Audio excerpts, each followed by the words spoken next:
Alright, so I've got my two bezel bicones together, and after I stitched through that side corner bead right here, I went ahead and stitched down through these 4 beads on the back of our bezel. Now what I'm going to do, I'm going to stitch up. I'm just going to turn it over.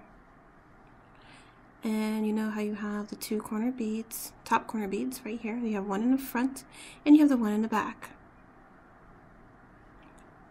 I'm going to stitch through the one in the back. Now from here, what I'm going to do, I'm going to do a ladder stitch. And I'm going to pause for a moment. I'm going to show you something. These 2 beads right here are top and bottom corner beads, the 2 of them. They actually make up part of the herringbone chain.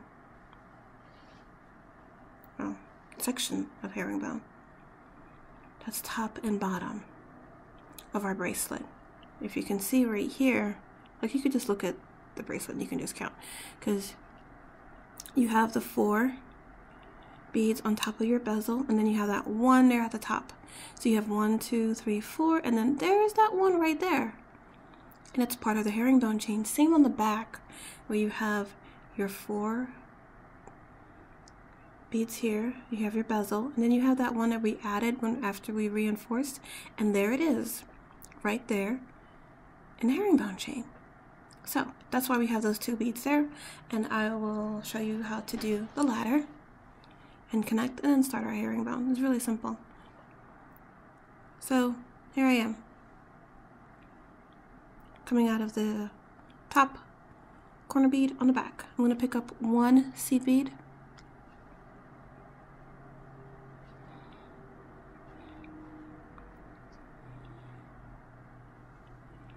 so I'm going to do ladder stitch. There's another thing I want to point out too. I forgot this, but just remembered. Alright, so if you were to count the columns, you got 1, 2, 3, and 4 on the front, 1, 2, 3, and 4 on the back. So basically what this is a tube of herringbone, tubular herringbone, that's 8 beads, 8 columns of beads. That's just flattened. So you have 4 in the front and 4 on the back, right? Remember, these 2 top corner beads and bottom corner beads make up part of the herringbone chain. So technically we have 2 already here. So what we're going to do is we're going to count this bead, the back corner bead here, as 1. This is going to be bead 2, okay, of our ladder. Pick up 1 more seed bead. This is bead 3.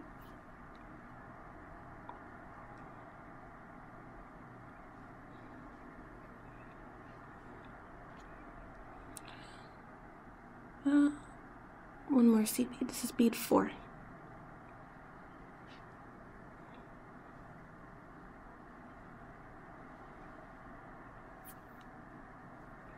Okay, so now we have the back. 1, 2, 3, and 4. 1, 2, 3, and 4. So we have the back of our bracelet. Now we're going to work on the front. So you might be wondering, why do I have these green beads right here? Well, they match, at least complement, the color of the bicone. I'm going to do something a little different. This will be just a different color variation for you, in case you want to change it up a little bit. Now you can do this, you know, just the bicone color and 1 seed bead color. As you see, I could do it all gold. In my original sample, I have it all silver. But what I thought would be kind of interesting is, what if I just made the 2 center columns right here a different color, a color to match the bicone. So these 2 right here in the center. And I'll show you how to do that. The steps to adding the beads, again, this ladder stitch is just the same. It's just that there's going to be 2 beads that are going to be in a different color. So if you want to do all gold, steps are the same. If you want to add a color to match the bicone, I'll show you how to do that, okay? Alright, so I have 4 on the back. I pick up 1 more gold seed bead. So this is bead 5.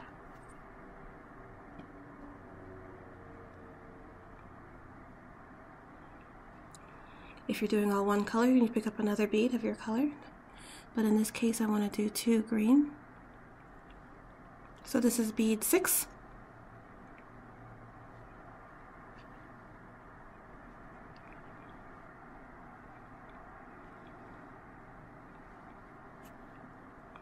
Pick up another green bead, green bean. This makes bead 7. Green bean 7. Alright.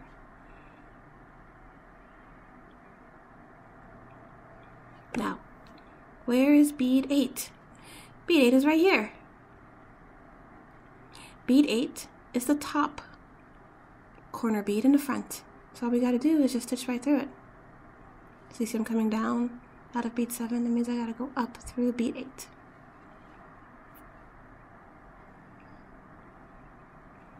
And you want to fold it towards you, like so.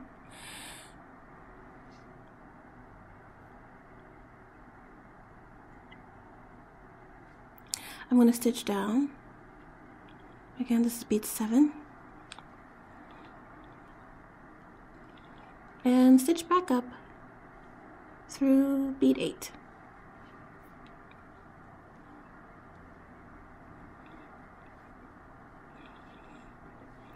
So I'm going to do a count, again, just that way you'll get the hang of this.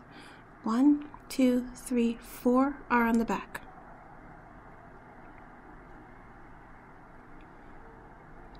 1, 2, 3, and 4.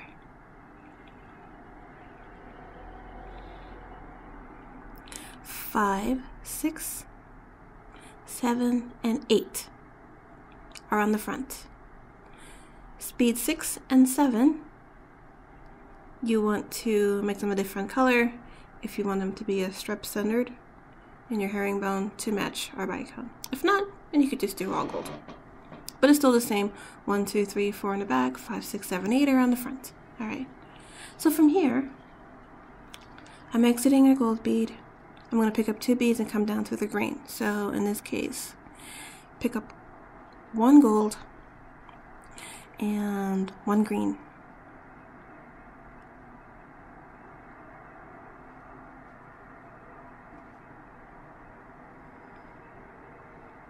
Go up to the green. Pick up 1 green and 1 gold.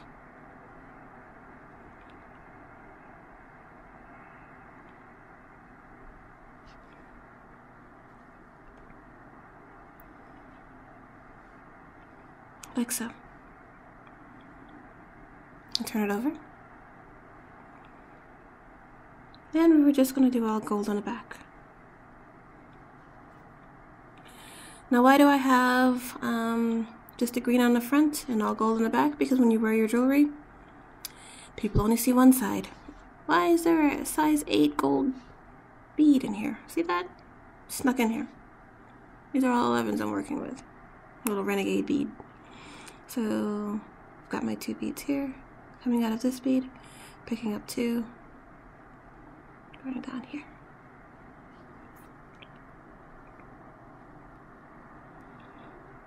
Again, this is just tubular herringbone.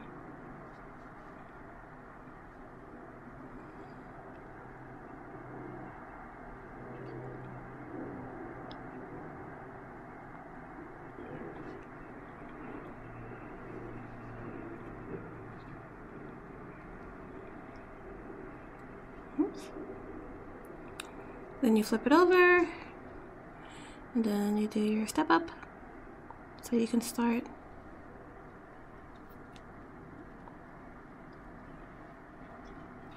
the next row.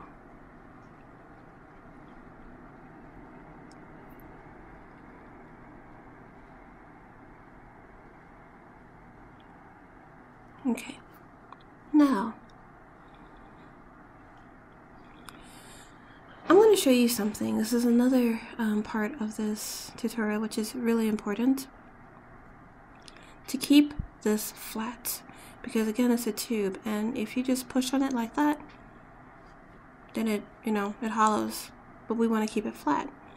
And just by stitching like this, trust me, it's not going to keep flat. Alright, so what we're going to do is we're going to do something I like to call stitching across, back and forth across the aisle. So this is column 8 I'm coming out of right now. I'm going to stitch across to column 1, like so.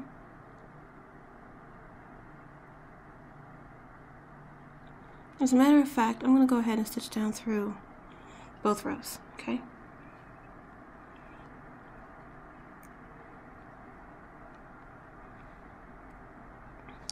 I'm going to stitch back up through, this is column 2. Okay.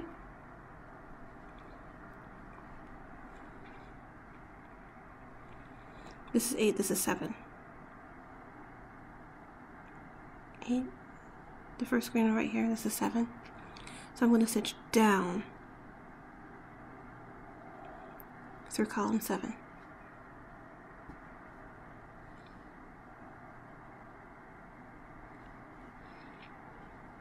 I'm going to stitch up through column 6.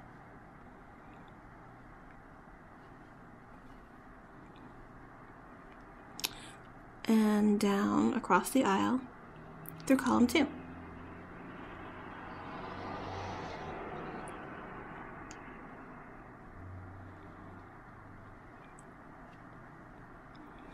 Up through column 1. No, I'm sorry, this is column 4. So this is 1, this is 2, this was column 3 right here. I'm sorry, this is column 3. So I'm going to stitch up to column 4.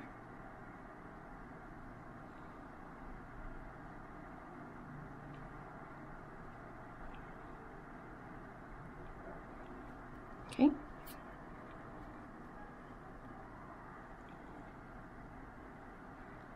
And then back across through column 5.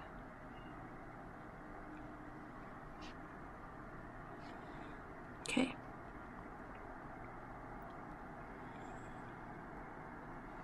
If you look closely, you can see that thread that's gone across these beads. So when you push on it, it doesn't hollow out, it stays flat. And we want to do this actually every, I have it at every 3 rows to, every 3 rows up to keep it flat. So I've done this one, I would add 3 more rows, and then I would flatten it, and then add more rows, and then flatten it again. So basically, a good way to keep a track of where you're flattening it is like flatten it right above the bicone, right in the center. Above the bicone, right in the center. And I will show you something on this bracelet here.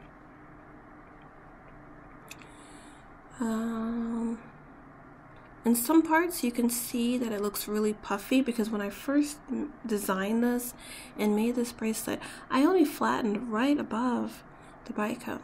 And so in some cases you can kind of see it's a little puffy in areas. And at the very, let's see, at this end right here, this is where I was ending it, you can see it's more flat because I did it above the bicone in the center, above the bicone in the center. And so it's more flat. It's not as puffy as it is on this side. I mean, I'd have to really point out to someone to really see it. I can tell. So, I mean, if you just want to, you know, do that flattening technique right above the bicones, that's fine. But I like to do it double, so you can do it above the bicone and in the center. And don't worry about too much thread, or if it makes it too stiff, this will still bend. I mean, it has a great shape and great structure, but it will still bend, okay? Alright, so from here, what we're going to do is stitch back up. I'm working with a size 10 needle here, so it's a little tight. There we go. I'm going to stitch back up, and then we add more rows of herringbone going up. And then remember, when we get to the row that's nearest the center between the 2 bicones is where we go ahead and flatten again. So I'm going to go ahead and add more rows, and then I'm going to get to a certain point, and I'll show you what to do to connect the tops of this next bicone here. Alright, I went ahead and added more rows of herringbone.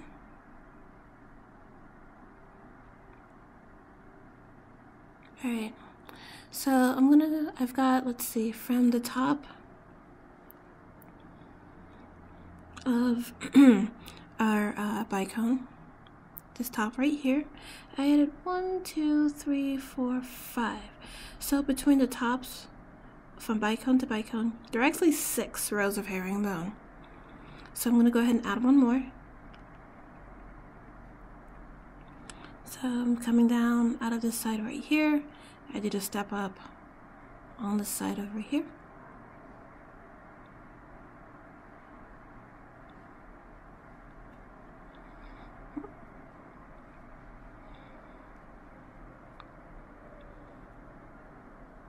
Okay. Turn it back over. Pick up a gold and a green. Oh, those beads don't really match height-wise. Pick up a gold and a green.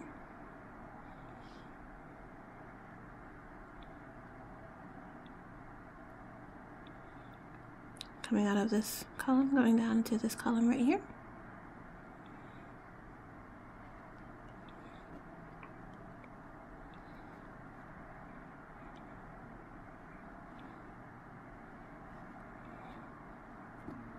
Going up to the next column, stepping up.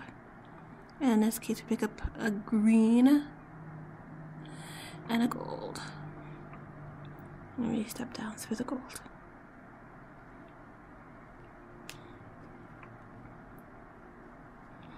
And so now we have 6 on the front, so we just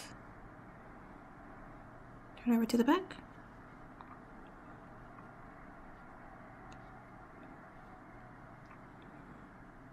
And then we just do all gold on the back.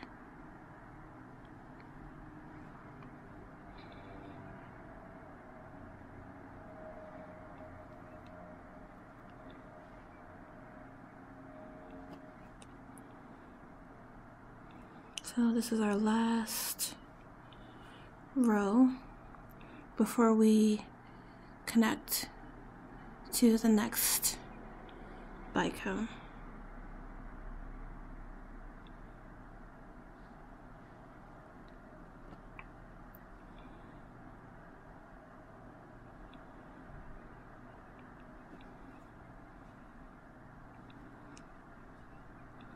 And we do the step up here on this side.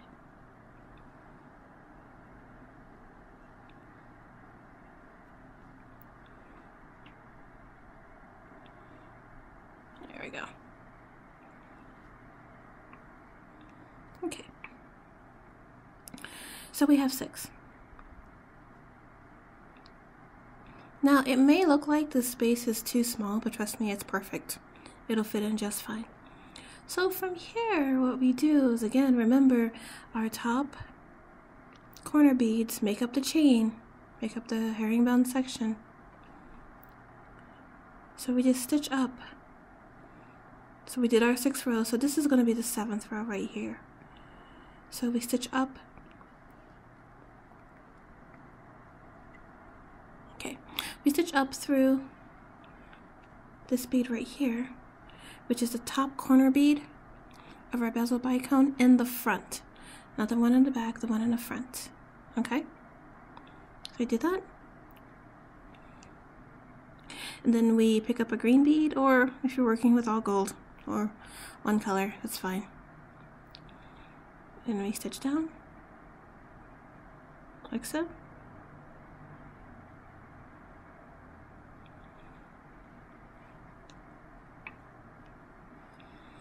And then you pull,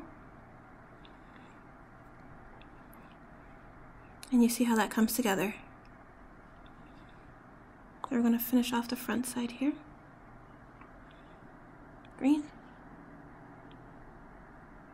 and gold.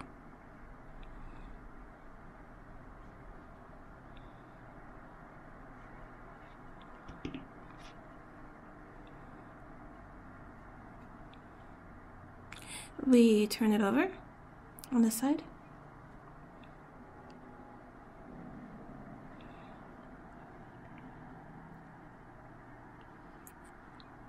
So pick up 2 beads.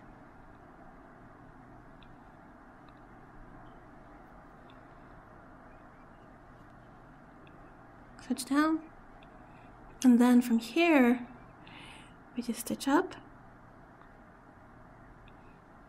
through that next column, this column right here. Stitch up through this one. We pick up 1 bead.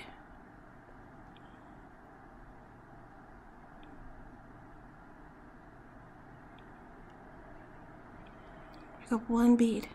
And then we treat this one as the second bead that we pick up. This is the top corner bead on the back of our bezel. Right here. And then we stitch down to our herringbone like so.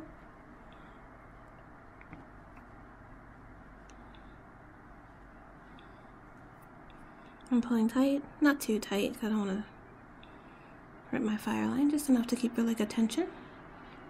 And you see how that fits in on both sides.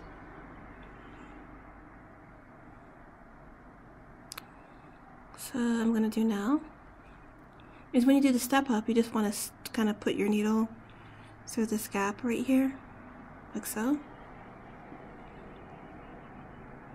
Turn it over, and then this is where you do your step up with these 2 beads right here.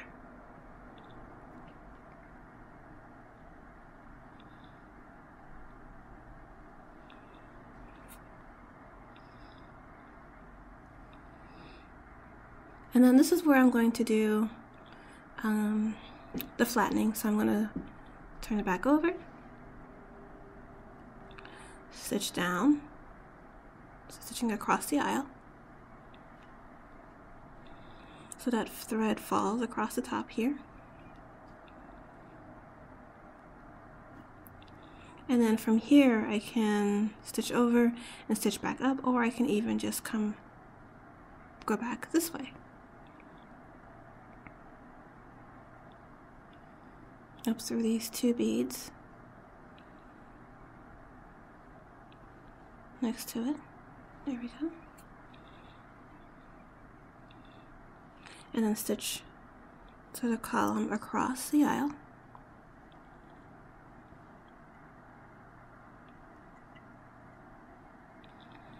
So stitch across through these beads down here, going 2 rows down, and then stitch up.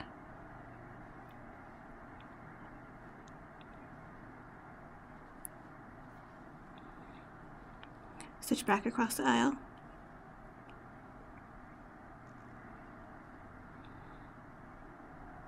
Going 2 rows down.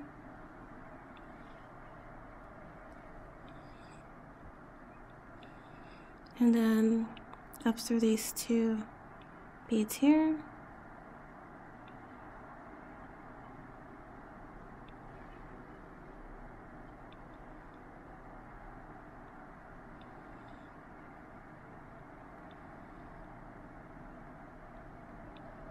Oopsie. I'm trying to get my needle through there. Hold on. Kind of a tight space. There we go. Like so. And then stitch connecting these 2 columns back across. Like so. 2 rows down. And then I stitch back up.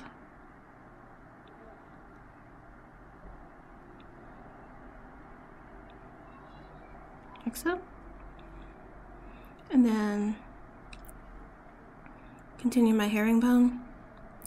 And you want to add 6 more, just normal, and then once you get to that 6th one, the 7th row is where you would do the connecting. So basically there are 6 rows of herringbone